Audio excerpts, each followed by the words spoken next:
أستغفر الله العظيم الذي لا إله إلا هو الحي القيوم وأتوب إليه. أستغفر الله العظيم الذي لا إله إلا هو الحي القيوم وأتوب إليه. لا إله إلا الله وحده لا شريك له له الملك وله الحمد يحيي ويميت وهو على كل شيء قدير. لا إله إلا الله وحده لا شريك له له الملك وله الحمد يحيي ويميت وهو على كل شيء قدير. لا إله إلا الله وحده لا شريك له له الملك وله الحمد يحيي ويميت وهو على كل شيء قدير. لا إله إلا الله وحده لا شريك له له الملك وله الحمد يحيي ويميت وهو على كل شيء قدير. لا إله إلا الله وحده لا شريك له له الملك وله الحمد يحيي ويميت وهو على كل شيء قدير.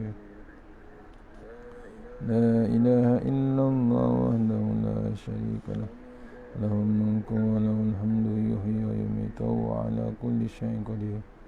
لا إله إلا الله وحده لا شريك له له الملك وله الحمد يحيي ويميت وهو على كل شيء قدير. لا إله إلا الله وحده لا شريك له له الملك وله الحمد يحيي ويميت وهو على كل شيء قدير.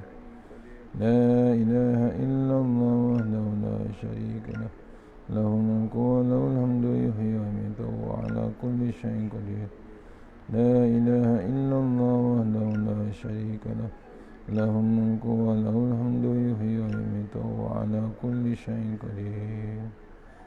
اللهم أجرنا من النار اللهم أجرنا من النار اللهم أجرنا من النار اللهم أجرنا من النار اللهم أجرنا من النار اللهم أجرنا من النار اللهم أجرنا من النار. اللهم أنت السلام منك السلام وإليك يعود السلام. بحينا ربنا بالسلام وأدخلنا الجنة دار السلام.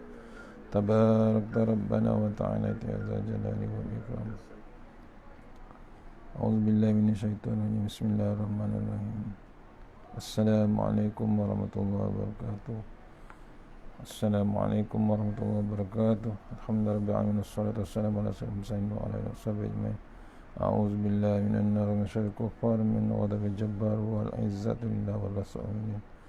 اللهم اغننا بحلال حرام من سوى باسمك اللهم يا دائم يا حي يا فرد يا بيت يا أحد يا صمد. اللهم صل على محمد وعلى آل محمد. بسم الله الرحمن الرحيم. بسم الله ما شاء الله لا يسوق الله. بسم الله ما شاء الله لا يسرق الله. بسم الله ما شاء الله ما كان من نعمة فمن الله. بسم الله ما شاء الله لا يأتي بالحسنة إلا الله. بسم الله ما شاء الله لا حول ولا قوة إلا بالله العلي العظيم. اللهم نسألك ببركة الشريفة أن تهم على الدنيا. Amin ya rabbal alamin. Alhamdulillah, jumpa lagi untuk pengisian terusnya pagi ini lepas subuh. Ayat 52 tafsir Tuan Guru Ni Abdul Aziz, ayat 52 surah Yunus, insyaallah. Kita mulakan surah Al-Fatihah. A'udzubillahi minasyaitonir rajim. Bismillahirrahmanirrahim. Iyyaka na'budu wa iyyaka nasta'in. Shiratal ladzina an'amta 'alaihim ghairil maghdubi 'alaihim waladdallin.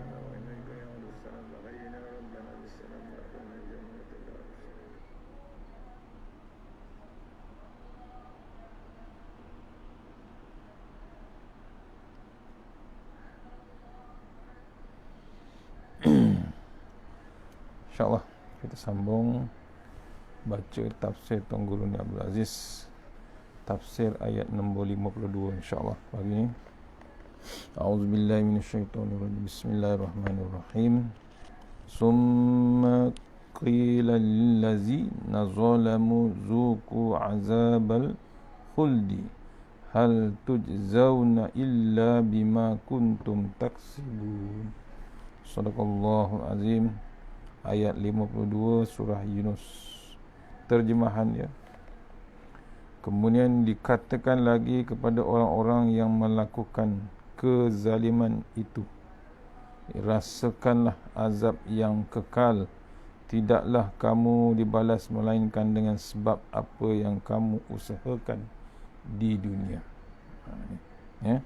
Saya ulang balik.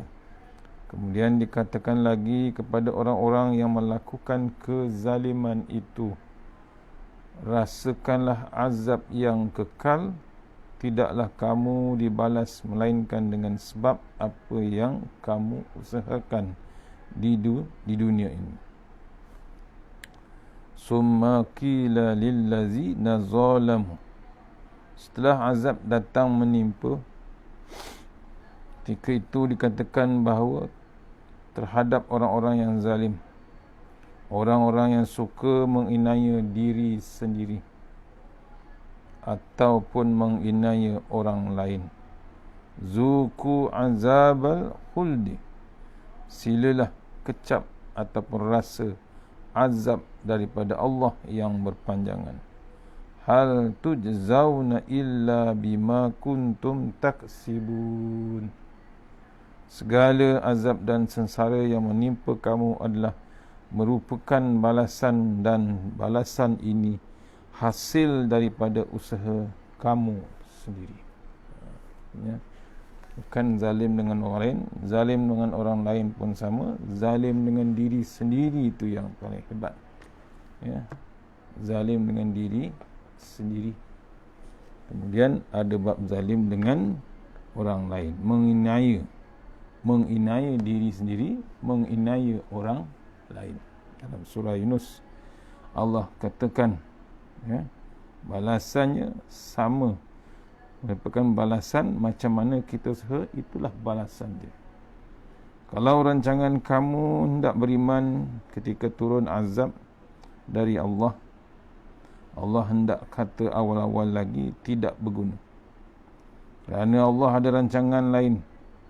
Rancangannya begini, Allah akan perintahkan malaikat pembawa azab, royak kata tu dulu, royak kata kepada mereka, orang yang gaduh ataupun orang yang gopoh sangat hendakkan azab, dan apabila datangnya azab mula hendak beriman. Tu. Orang yang sombong, golongan yang sombong, yang nak tengok sangat azab Allah Ta'ala, Allah datangkan juga dengan malaikat pembawa azab, dengan pada orang yang gopoh tadi, yang nak sangat hendak azab. Masa itulah, bila datangnya azab baru nak beriman. Kalau dah datang azab, minta maaf lah, tak di stopkan, tak dilambatkan, tak ditundakan, terus berlaku azab. Zuku azabal khuldi, silalah kecap azab yang berkekalan. Bukan sekali, kekal terus. Perkataan zuku, kata Tok Guru, asal maknanya kecap, seperti kecapan rasa seteguk, manis ataupun tawar. Perkataan zuku biasanya juga orang Melayu kita guna kepada tetamu kecap, yakni rasa ini sedikit. Silalah jamah sedikit makanan. Kita tidak kata sila makan, tetapi menggunakan bahasa yang halus. Sila jamah nasi ini semulut, walaupun yang dihidangkan ialah sepinggan. Itu satu bahasa manis, bahasa halus yang digunakan orang Melayu apabila waktu menjemput orang makan. Dia tak suruh makan sepinggan, dia suruh rasa kecap. Itu maksud kecap. Itu satu bahasa manis yang digunakan oleh orang Melayu. Apabila Tuhan kata sila kecap sedikit azab neraka, maniskah, masamkah, lemakkah? Kalau bab neraka Allah suruh kecap, kena tahulah rasa dia macam mana. Itu cara, ini cara, ini satu cara Allah Ta'ala memperli orang-orang setelah orang memeli Allah. Sebab itu jangan mempermainkan Tuhan, nanti pandailah Tuhan mempermainkan kita pula. Sebab tu jangan mengundang kemurkaan Allah. Main-main hukum Allah, main-main kitab Allah, main-main pesuruh Allah. Main-mainkan ulama pun hebat juga zaman sekarang. perli dihina-hina ulama. Padahal dia tahu ulama tu waris Nabi. Yang hina tu, yang perli tu, yang mengejek tu bukannya hebat, takat satu dua je, tapi dia lupa itu adalah waris-waris Rasulullah SAW, nak menyampaikan apa yang Nabi nak sampaikan. Maksudnya kita mengundang kemurkaan Allah Subhanahu Wa Taala. Itu yang berlaku sekarang. Ayat-ayat begini perlu benar bagi kita, tok guru, tok lebay, pendakwah. Sebab itu Al-Quran ini kena baca. Quran itu kena dibaca menyeluruh supaya sebanyak mana ramuan yang ada dalam Quran dapat kita kuasai. Apabila datang orang yang sakit jiwa atau orang yang ada penyakit-penyakit tertentu, pandailah kita agih-agih. Pandailah kita olah-olah ayat-ayat, buat dos kepada dia. Setengah orang itu, apabila kita kecek, kata Tok Guru, cakap dengan dia, cakap biasa, dia boleh terima. Setengah orang pula kita kena cerita pasal neraka, baru dia hendak terima. Dan setengah orang itu kena bercakap jenis perli begini, baru dia hendak terima, kerana dia suka perli orang yang beragama. Ya, ada 3 jenis, ada strategi untuk dakwah ni. Macam-macam perangai manusia yang kita nak hadapi bila cerita bab agama. Sampailah waktu sekarang, zaman sekarang. Untuk tujuan itu, kita cari satu ayat. Kita cari juga ayat yang Tuhan perli kepada kaum, kepada orang zaman dahulu. Mudah-mudahan tersentuh juga jiwa mereka.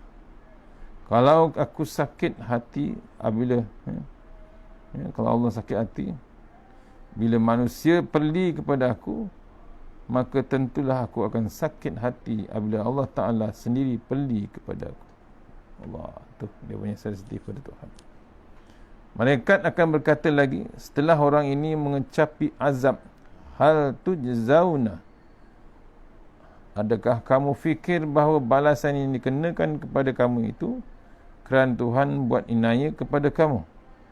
Adakah balasan yang kamu rasai sekarang ini kerana inayah Tuhan kepada kamu? Tidak. Illa bima kuntum taksibun. Maksudnya, sebenarnya sudah kaedah Allah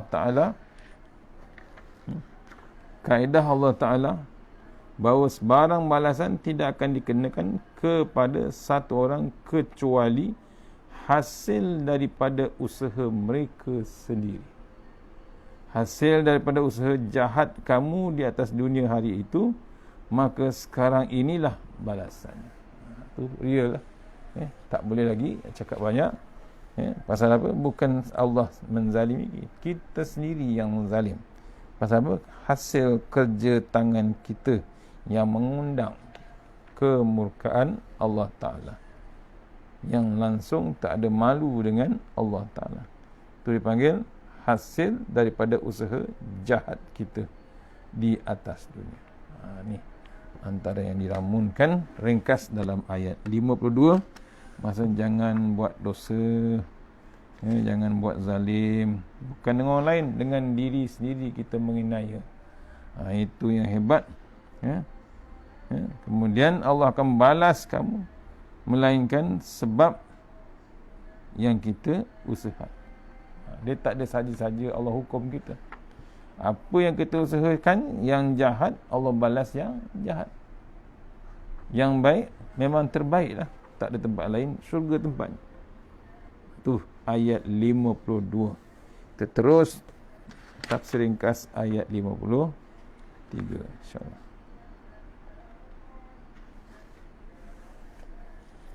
A'udzubillahi minasyaitanirrajim. Wa yastanbi'unaka ahaqqun huwa qul i wa rabbi innahu lahaqq wa ma antum bimu'jizin. Sadaqallahu azim. Ayat 53. Ya, ayat 53. Terjemahan dia, dan mereka yakni yang minta disegerakan azab itu akan bertanya kepadamu, yakni wahai Muhammad, adakah kedatangan azab yang dijanjikan itu benar? Jawablah, ya, demi Tuhanku, sesungguhnya adalah ia benar, dan kamu tidak sekali-kali berkuasa menahan kedatangannya. Surah Yunus ayat 53. Tu ceritakan soal lagi, ya, bila orang tanya, mintakan segerakan azab itu, bila datang azab, infokan dia itu adalah benar. Kemudian Tuhan sebut lagi, wa yastambi'unaka, wahai Muhammad, orang akan bertanya kamu, ahaqqun huwa, sungguhkah benda yang kamu cakap ini? Maknanya tidak semua orang akan terima apa yang kamu telah beritahu.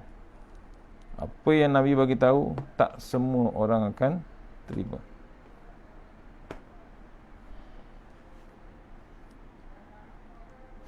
Ahaqquhu, sungguhkah benda yang kamu cakap ini? Maknanya tidak semua orang yang akan terima yang kamu telah beritahu. Ada jenis orang walaupun dia tidak bergerak ketika mendengar, tetapi sesudah mendengar ceramah kamu, mari dalam hati dia, sungguhkah, kata Muhammad, serupa apabila diberitahu la ilaha illallah merupakan satu pegangan hidup. Tidak ada yang berkuasa selain daripada Allah Ta'ala, termasuklah dalam keadaan membuat undang-undang. Tiba-tiba mereka berkata, cukup dengan undang-undang yang ada. Kedegilan manusia. Dia dah tahulah betulnya ayat Quran, fakta dia, data dia, suruhan Allah Ta'ala, yang wajib ada, yang sunat. Tapi dia masih lagi nak memaling daripada hukuman Allah Ta'ala, undang-undang. Sejak zaman orang putih, zaman Portugis, zaman Jepun dan zaman Siam lagi, kita boleh hidup elok. Tidak huru-hara. Tidak payah guna undang-undang Islam kerana bimbang menimbulkan huru-hara. Dengan sebab negeri kita lama sangat duduk di bawah pemerintahan orang putih. Dan orang putih memang menjadi musuh tradisi Islam sejak zaman berzaman lagi. Maka ketika itu dia banyak merosakkan pemikiran dan budaya hidup kita. Rosak habis licin, kata Tok Guru. Susah kita hendak mengikis buang perkara ini. Tidak sesenang membuang benda-benda yang bertokoh, yakni yang berketul, seperti kita buang sampah, buang rumah kotak di wakaf siku. Mula-mula masa kita memegang kuasa hari itu, ada banyak orang rumah, ada banyak rumah kotak dijadikan tempat sarang maksiat. Kata Tok Guru, kita ambil bulldozer, sodok, jengkaut, buang yang tidak baik. Hendak beritahu begitulah senang. Begitu senang membuang benda yang berketul, tetapi yang jadi masalah besarnya hendak membuang pemikiran salah di dalam kepala. Apabila pemikiran yang salah sudah bertapak dalam kepala, terpaku dalam kepala, bukan senang nak membuangnya. Dan musuh utama bagi Nabi Muhammad SAW ialah kebudayaan karut yang sudah berkarat dalam kepala orang Mekah. Ini zaman Nabi. Tak berhenti dengan kepercayaan karut marut. Adakah kata mereka kepada Nabi Muhammad, hasbuna ma wajadna alaihi aba'ana, cukuplah bagi kami apa yang kami dapati datuk nenek kami mengerjakan. Cukuplah Muhammad, kata Guru Padailah, benda yang kami amal begitu lama. Tidak usah datang mengajar, tidak usah cerita benda-benda baru, kerana kami boleh hidup dengan cara lama. Memang payah berdepan dengan budaya barat. Maksudnya datangnya budaya barat ni, kocak-kacir budaya kita, apalagi bab Islam kita. Sebab tu kita kena uruskan Ya, benda yang kami amal lama. Contohnya zaman Nabi, memang Nabi payah nak ubah kaum Quraisy, kaum Mekah ni. Memang terlalu berat. Pasal apa? Dah terlalu lama hidup dengan budaya tersebut. Seperti kita isytiharkan, kata Tok Guru, seperti kita isytiharkan Kota Baru, kota budaya. Sedangkan dulu kita isytiharkan Kelantan, Serambi, Mekah. Ada orang kata bagaimana begini? Dulu Serambi, Mekah, sekarang kota budaya. Masalahnya bila sebut kota budaya, orang ramai nampak menari, berjoget, dancing, makyung, memora. Lain daripada itu, dia tidak nampak budaya. Permainan congkak tidak berbudaya. Kayuh perahu tidak budaya. Benda-benda yang serupa dengan Islam tidak termasuk dalam senarai budaya. Sedangkan tidak ada manusia di dunia yang tidak berbudaya. Semua manusia berbudaya, hatta sakai, timia, pangan dalam bukit itu pun ada budaya dia sendiri. Budaya ini artinya tingkah laku. Tingkah laku manusia yang sudah mantap. Benda yang sudah lama, beratus tahun hingga menjadi perangai. Makan minum budaya, nikah kahwin budaya, jual beli budaya, sambut tamu budaya, bercakap berkira makan termasuk, semua ini budaya belaka. Oleh kerana budaya begitu bendanya berfaedah, ya, oleh kerana budaya begitu bendanya, maka perlulah ditapis. Perlu dipilih budaya yang berfaedah di dunia sampai akhirat, daripada budaya yang hanya berguna setakat dunia saja. Kita ni biarkan teruskan budaya yang benar. Bila diisytiharkan Kota Baru, kata Guru, kota budaya, maknanya kita hendak selaraskan budaya orang Kelantan dengan budaya orang Mekah. Itulah budaya Islam. Apa sahaja budaya yang diselaraskan dengan Islam, kita hendak kekal sampai kiamat, dan juga apa budaya sampai sarap dunia kita buang. Jadi jangan terima sangat buah orang putih yang kalau sebut budaya hanya melukis gambar perempuan telanjang. Ini semua racun yang dibawa masuk orang-orang Zionis Yahudi untuk merosakkan pemikiran orang Islam, rosakkan budaya kita sebagai budaya Islam. Ya, penjajah memang hebat. Semua yang ditunjukkan janji, tempat yang dijajah tu jadi sesat, jadi rosak, jadi hancur agamanya. Contohnya penjajah kita lah. Ya, tu. Sampai dihapuskan tulisan Jawi. Nampak? Elok dah tulisan Jawi dulu, surat khabar tulisan Jawi, tiba-tiba dihapuskan tulisan Jawi. Benda-benda ni memanglah tidak boleh betulkan sekaligus. Kena start dengan nama Islam dan bergerak dengan nama Islam. Walaupun kita terpaksa menerima rintangan sekali-sekala. Said Qutb tersebut ada menyebut, apabila kamu memegang Islam, artinya kamu berjalan jauh, membawa satu gelas yang penuh dengan air yang tidak boleh diberi tumpah. Kerajaan kita diminta membawa gelas selama 5 tahun. Jalannya bagaimana? Jalannya ada tinggi dan ada yang rendah. Ada belok, ada bengkok, ada tiang, ada agama. Ya? Tiang ataupun tempat selikuh. Jalan ada yang tinggi, ada yang rendah, ada yang bengkok, ada tiang, ada nguna selikuh. Lepas tu ada ribut, mungkin kamu tumbang. Maksudnya tidak boleh dibetulkan sekaligus, kena berperingkat-peringkat, kata Said Qutb. Ya, bila pegang Islam, artinya kita akan berjalan penuh dengan obstacle, penuh dengan halangan. Diibaratkan macam memegang satu gelas penuh dengan air, tidak boleh diberi tumpah. Tu antaranya. Ya. Jalan bengkang-bengkok, jalan tidak rata, jalan yang selikuh, yang ada yang rendah, ada yang tinggi. Tu bila pegang Islam memang hebat rintangannya.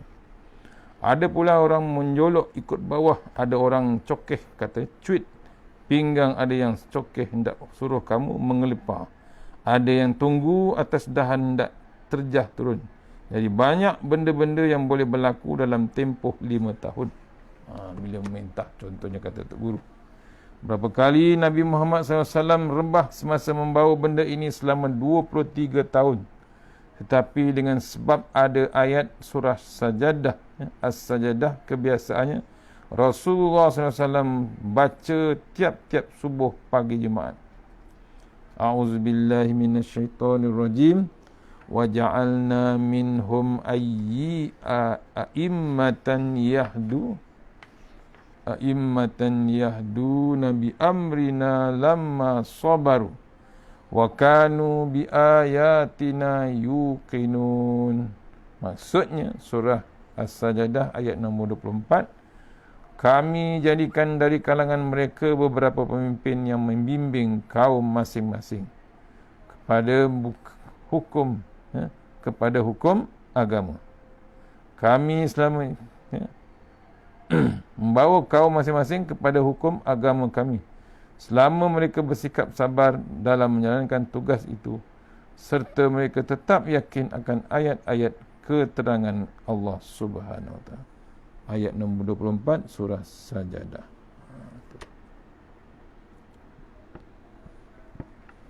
Wa ja'alna minhum a'immatan.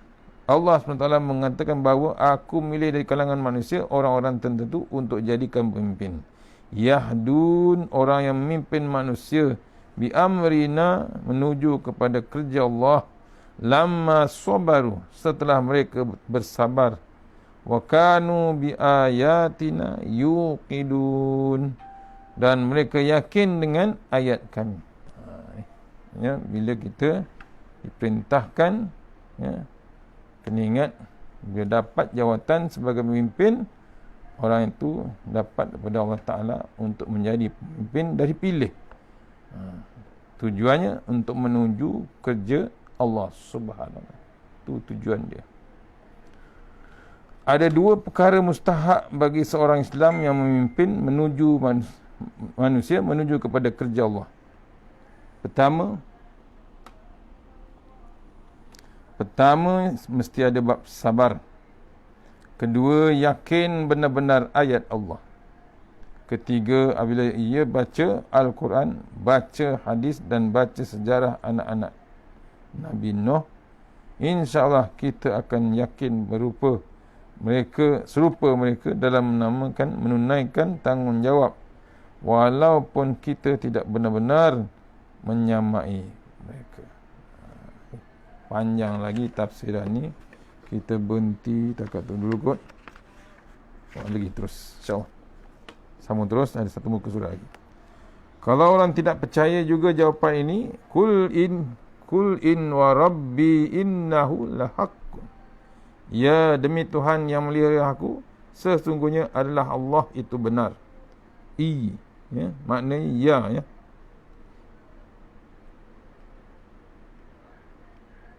Kalau percakapan biasa disebut na'am. Sekali-sekala orang sebut Orang Arab sekarang guna panggilan aywah, yang terdiri pada campuran dengan wallah. Apabila datang orang kampung, dia kata aywah, maknanya ya, betul. Itu contoh. Siapa dia pelihara aku? Siapa dia pelihara kamu? Ketika bapa kamu, ibu kamu sendiri tidak tahu pun kamu sedang berputik dalam perut. Selepas 3-4 bulan, baru ibu berasa pening-pening. Jadi siapa dia pelihara kamu kalau tidak Allah Subhanahu Wa Taala? Itu daripada perut lagi Allah jaga kita. Cuba cakap siapa dia, kerana tidak ada benda terjadi dengan sendirinya. Kalau kamu jadi dengan sendiri, tidak payah kamu bercedung ataupun nanam padi, kerana padi naik sendiri. Tidak payah kamu beranak, tidak payah kamu bertanak, kerana nasi masak sendiri. Contoh, semua barang di atas dunia ini ada sebab, ada musabab belaka. Tuhan yang menyebabkan kamu membesar dalam perut ibu, bermula dengan benih mani sampai menjadi darah, menjadi daging. Tuhan itulah juga yang menjadi saksi kepada kami bahawa benda yang kami royak ini betul. Dunia manusia jadi saksi, kadang-kadang lari macam tu je. Tapi Allah jadi saksi, itu yang benar. Memang tak boleh elak. Wa ma antum bimu'jizin. Tuan-tuan semua, kamu tidak boleh melemahkan kehendak Allah Ta'ala. Walau macam mana kamu berasa handal, macam mana kamu berasa bijak, kamu tidak boleh sekat sehingga kehendak Allah Ta'ala. Sudah jadi kehendak Allah, rancangan dia, bahawa orang yang hidup di dunia itu yang tidak mendengar kata, dia akan azab.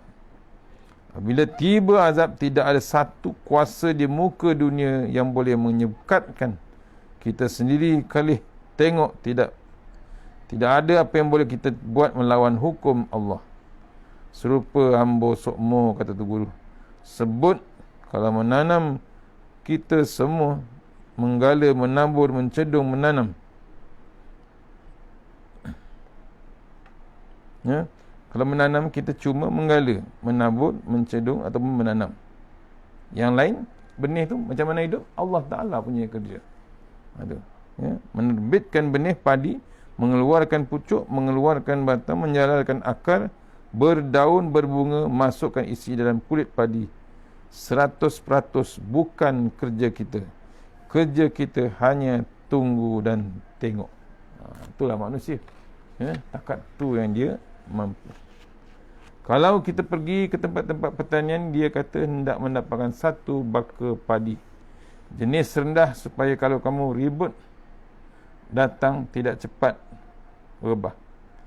Jadi padi jenis pejal supaya tidak cepat buruh. Jenis lebat supaya kita buat kerja sedikit boleh dapat hasil yang banyak. Makan masa berpuluh-puluh tahun. Kerana apa? Seorang researcher hanya mencantumkan benih dan dia hendak tunggu padi itu berbuah dahulu. Dia kata turut kehendak Allah, ya, kehendak alam. Kalau hendak alam seperti itu, dia kena tunggulah. Mereka selepas berbuah, kalau kajian tidak berhasil, dia kena tunggu setahun depan. Kena tunggu 4 bulan lagi. Jadi pusing ikut mana yang pun, segala gerak kerja kita semuanya tersekat di bawah kehendak Tuhan Allah Subhanahu Wa Taala yang membuat alam ini. Kita tidak boleh buat apa-apa. Ya, kita hanya boleh memproseskan, tetapi tidak boleh mengajar Allah Taala, tidak boleh ubah sistem Allah Subhanahu Wa Taala. Itu. Ya, kerja kita jadi hamba Allah Subhanahu. InsyaAllah tuan-tuan, dah masuk ayat 54. Kita sambung esok. Ya. 1 hari 2 ayat cukup untuk mengingatkan kita. Banyak-banyak kita akan lupa. InsyaAllah jumpa lagi esok. Mudah-mudahan pengesian yang sebentar ini dapat kita bawa menghadap Allah Ta'ala. Ayat 52, 53 insyaAllah. Surah Yunus, tafsir Tuan Guru Ni Abdul Aziz. Yang terbaik datangnya daripada Allah Ta'ala, yang lemah daripada saya sendiri. Kita sudahi surah Al-Fatihah.